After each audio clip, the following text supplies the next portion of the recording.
a gente falar sobre esses casos que muitas vezes preocupam a mulher e de repente chega lá no consultório e de fato depois de um trabalho, de um diagnóstico aprofundado, é descoberto o nódulo, né? Aí falando sobre nódulos, né? A gente tem dois tipos basicamente, que é o benigno e o maligno, né? Eu queria que você falasse um pouquinho sobre o diagnóstico do benigno. Após o diagnóstico, quais são as indicações? Se é para a cirurgia? Como é que funciona isso após o diagnóstico?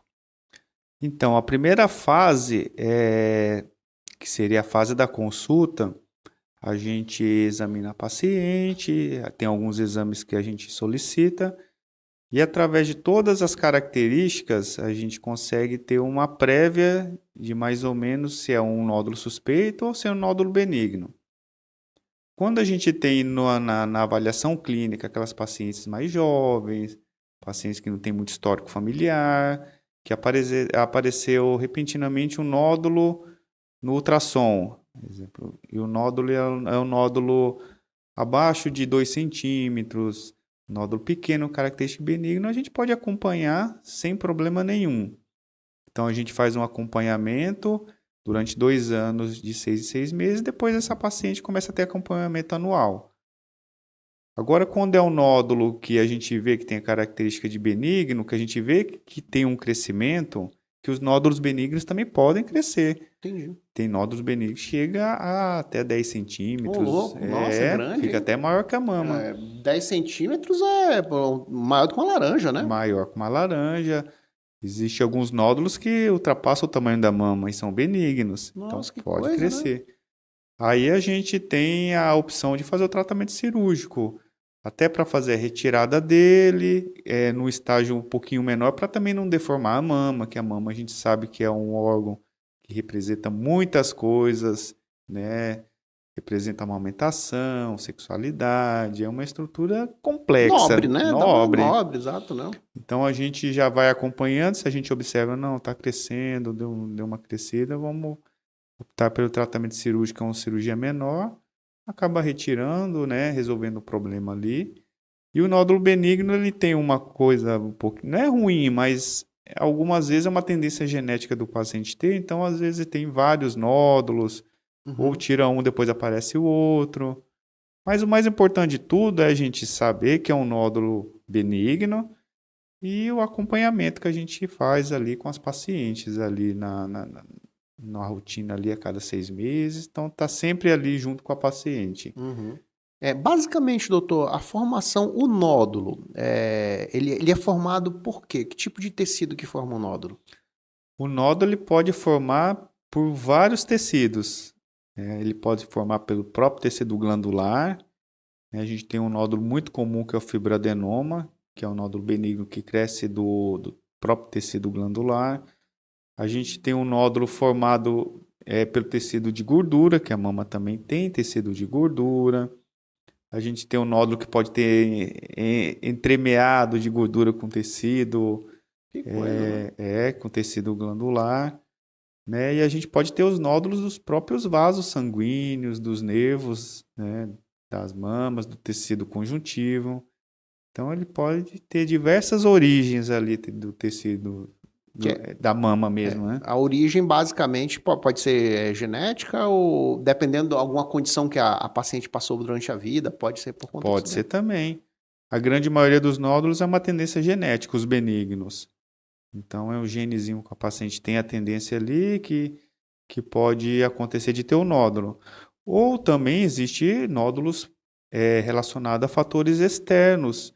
Exemplo, o uso de hormônio por muito tempo, né, que é o anticoncepcional. Às vezes obesidade pode predispor ao nódulo benigno. Então, existe o nódulo que é a tendência genética do paciente e tem os que são dos fatores externos ali, que pode levar à formação desses nódulos. Entendi. E assim, só porque assim, né, a gente sabe que quando aparece, às vezes, muitas vezes, né, quando tem a questão do acompanhamento, que é algo que fica estagnado ali, provavelmente não vai ter necessária intervenção, né? Mas quando evolui a solução, tratamento e intervenção, não tem para onde correr, né? Mas assim, existe alguma forma, doutor, de evitar o aparecimento do nódulo de uma certa forma ou não? Existe. Basicamente, a tendência deles, quando é um nódulo por fatores externos, é tentar evitar a obesidade, tentar evitar uma alimentação condimentada, né, com muitos condimentos, ter uma alimentação mais saudável, com frutas, verduras verdes. A mulher, ela, quando ela aumenta o peso, ela começa a produzir dessa gordura os hormônios periféricos, né? E esse hormônio vai para a corrente sanguínea, acaba indo para a mama, estimulando o ducto ali, e ele acaba sendo estimulado e crescendo o nódulo dele. Então, esse é o mais comum. Uhum. Então, a vida saudável, atividade física, né, e ter uma alimentação boa é o tripé principal para evitar a ter tanto o nódulo benigno quanto até o câncer. Nossa, legal isso aí, né? Porque todo mundo se preocupa tanto com tratamento, né? Se o pessoal soubesse, né, que dá para, né, de uma certa forma, evitar e tal. É importante essa informação, acho que não se fala muito nisso, né? Porque todo mundo parece que tem essa coisa mesmo. Ah, não, tem que Só de tratar, e a gente tem, né? Eu acho que enquanto tiver a possibilidade de você evitar, a melhor forma de você se agarrar ali com a saúde, né? E evitar isso daí. Agora sim, doutor, vamos lá, né?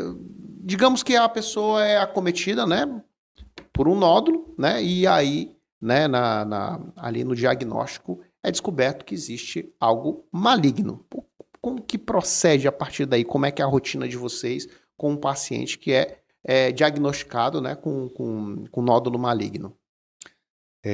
O nódulo maligno, ele é um pouco complexo na hora do diagnóstico, porque não é apenas a doença que a gente tem que tratar, mas todo aparato psicológico, familiar. Então, a primeira situação que a gente tem é a gente sentar com o paciente, conversar, porque o câncer de mama ele tem cura. E o câncer de mama ele tem uma curabilidade altíssima, desde que a gente consiga diagnosticar em um estágio inicial, né? Então, a gente senta ali, conversa com o paciente, faz uma programação. O câncer ele tem uma programação de tratamento que vai diferenciar de cada paciente. Então, ele depende do estadiamento, que é o tamanho, ele depende do subtipo.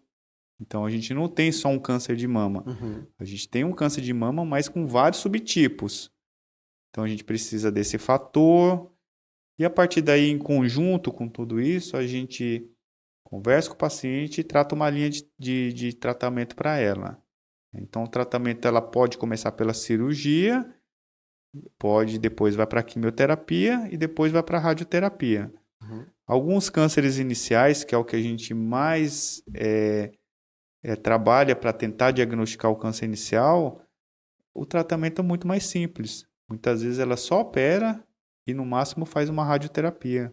Entendi. Então, olha a comodidade de não ter que fazer um tratamento mais pesado, que a quimio a gente sabe que é um tratamento mais pesado, um tratamento que traz mais efeitos. E em alguns casos mais avançados ou com alguns subtipos mais agressivos, aí a gente tem que mudar o tratamento. Aí a gente começa com a quimio, depois vai para a cirurgia, depois vai para a radioterapia. Então é um entremeado, né, de linhas de tratamento que vai depender muito de cada paciente. Mas a grande importância que a gente traz para tudo isso é sempre tentar diagnosticar o mais rápido possível, no estadiamento menor possível.